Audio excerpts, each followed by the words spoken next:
Kaya naman, India, sa kabila ng lahat ng banta ni Donald Trump, sa kabila ng pagtaas ng taripa sa mga produktong Indian, bumibili pa rin sila ng langis mula sa Russia. At ang mga pampublikong oil refinery ng India na Indian Oil at Bharat Petroleum ay muling nagsimula ng pagbili ng langis mula sa Russia na may delivery ngayong Setyembre-Oktubre. Ang dahilan ay simple, pinalaki ng mga Ruso ang diskwento.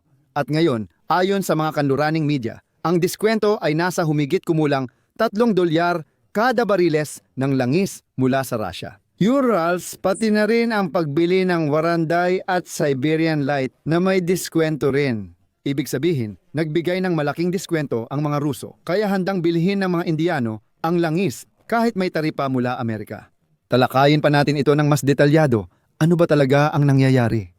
Ako, si Alexei Pechi, ngayon ay ika-20 ng Agosto sa kalendaryo. At bago tayo magsimula, hinihiling ko sa inyo na mag-subscribe sa channel na ito, i-like ang video, mag-iwan ng kahit anong komento, at siguraduhing mag-subscribe din sa aking Telegram channel na Pechi News.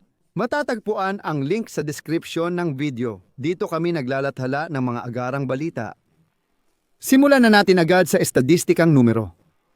Noong Agosto, bumaba ang supply ng Russian Urals na langis sa India sa antas na 400,000 bariles kada araw kumpara sa average na 1.2 milyong bariles kada araw simula ngayong taon. Pero nang muling naging aktibo ang mga diskwento, ibig sabihin ang mga Russian na diskwento, at nang tumaas pa ito ng mga Ruso, bumalik ang mga pampublikong oil refinery ng India at muling nagsimulang bumili ng Russian na langis. Bukod pa rito, tumataas din ang demand sa China.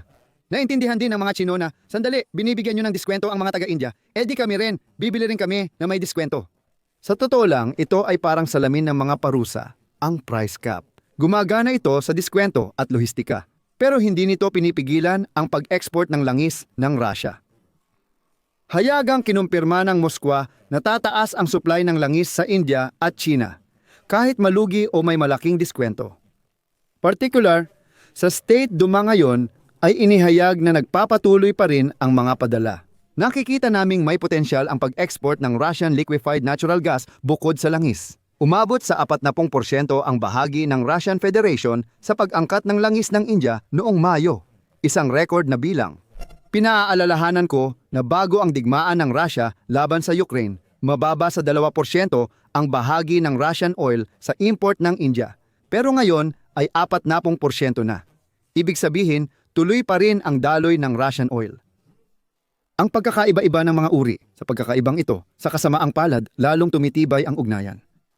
Pinilit ng Washington ang mga taripa. Nagpatupad si Trump ng 25% sa export ng India at nagbanta na dodoblehin ito sa 50% mula Agosto 27. At ito ang sagot sa, ayon sa pahayag ng Washington, pagkakakitaan ng India mula sa murang langis at mga supply sa pamamagitan ng mga gray na kadena.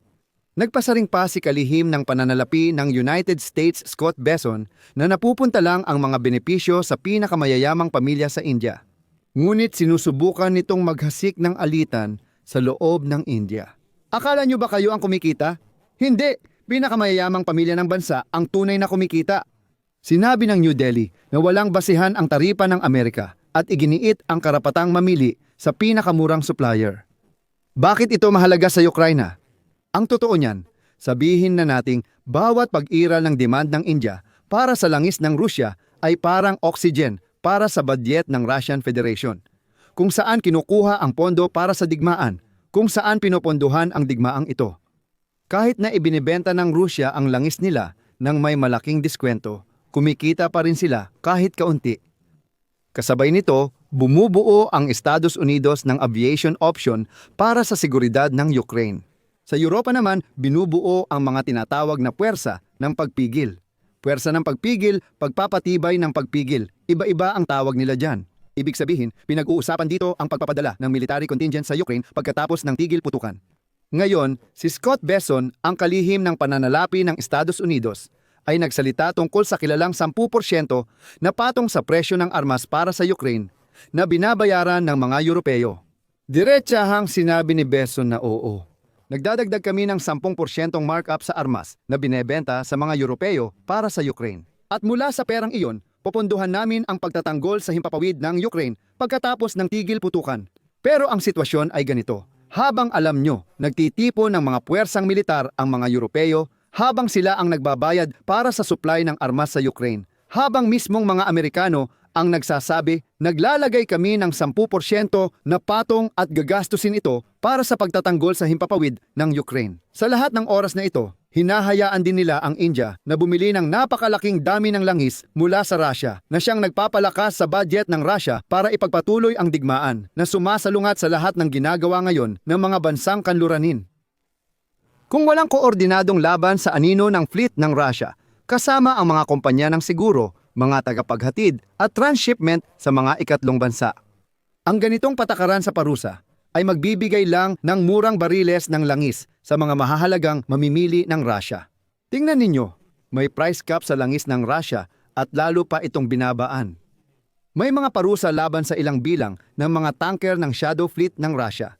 May mga taripa laban sa India, pero natatalo lahat ito ng diskwento ng Russia sa sarili nilang langis. Kukuha ang India ng anumang makakatulong pababain ang implasyon. Naiintindihan nila na sa bawat bariles ay may $3 na bawas. Hindi ito masama. Hindi ito masama. Ibig sabihin, kailangang isynchronize ng European Union at ng mga bansa sa G7 ang kanilang mga pulisiya.